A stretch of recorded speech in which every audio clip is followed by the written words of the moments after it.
Hello guys, SilverPlayer22 here, and Team of the Season is finally here. I've been waiting for so long. There's been so many boring informed silvers coming out, but not anymore because some of these Team of the Season silvers look insane. And if you want reviews of them, definitely subscribe to the channel. And if you're already subscribed, get excited because I'm going to review every single one I possibly can, especially the attackers, the midfielders, and if you want me to, the defenders. If you want me to do the goalkeepers, just ask. I probably won't, but you can ask. Anyway, this guy, Team of the Season Farias, was the first one I wanted to do. I thought, you know what, I'm not buying him on the first day because he's going to be phenomenally expensive, and he was. So I saw, about 10 minutes gone after the Team of the Season had come out, I saw his lowest possible bid was 190, and it was going up quite quickly.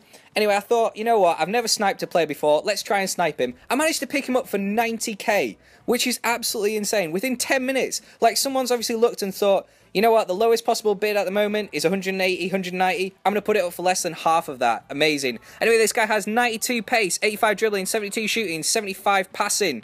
Let's have a look at his in-game stats. He has absolutely insane in-game stats. His mental and physical are mental and physical. They are ridiculous. Look at these, they're all dark greens. The only thing I want to point out is, look at that 43 strength. I'm going to come back to that later in the video. Skill attributes, really decent, really solid. Light greens, dark greens, the sort of thing you expect from an expensive Team of the Season silver player, because some of these Team of the Seasons have incredible upgrades. A little bit disappointing that he only has 2-star weak foot, but I didn't really notice it in game, and obviously the 4-star skills are very nice to have. So let's start talking about this guy. His finishing in the box was really, really top notch. He was clinical, you know, power shots, finesse, everything you want in the box, decent. Long shots, not so much really. He was decent at them sometimes, but they were very inconsistent. Sometimes I'd hit the bar, sometimes I'd hit the post, sometimes I'd hit rosette. To be honest, I don't really see him as that sort of player. His winging attributes, because obviously he starts off as a winger, he's decent at crossing, decent at passing, decent short pass, decent long pass, gets up the field nicely, and yeah, all decent. Let's go on to the really good stuff. His agility and sprint speed are insane. This guy is so quick, it is unbelievable. Like, I said this before with players with a high agility. They just glide past players, which is really good because let's get to the key negative. This guy, and I'm sure a lot of people are going to ignore this in reviewing because they just want to say he's a beast so they get lots of likes, but I can't ignore it because I got to be honest.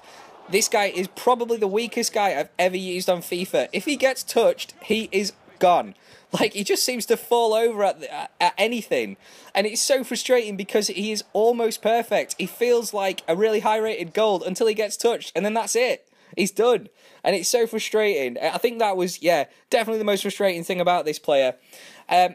Obviously, looking at his positives and negatives, I've said all of them already. The only one I haven't said is, he is really, really good in the air. Like, I just can't believe it. I know he had really good jumping, but a lot of players have good jumping, but it doesn't necessarily mean they're good in the air. But he was beating the likes of Company, you know, decent players in the air, Mangala, stuff like that. And I couldn't believe it.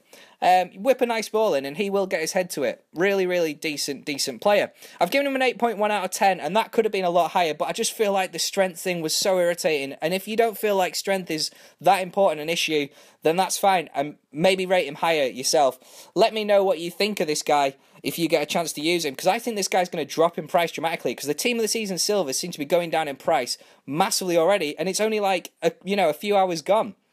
Anyway, guys, I hope you've enjoyed this review. I think the main thing I'd say is I compare this guy to Team of the Season Dybala last year, and I personally don't think he's as good. I felt like Dybala was a little bit more complete, even though he probably didn't have much better strength. Just felt like he was a little bit more complete player. Anyway, guys, I hope you've enjoyed this review. Who is the best Team of the Season silver on any FIFA you've ever used? Like, comment, and subscribe. And yeah, I hope you appreciate this video because I've really rushed to get it out. And yeah, let me know which one you want me to do next. Cheers, guys.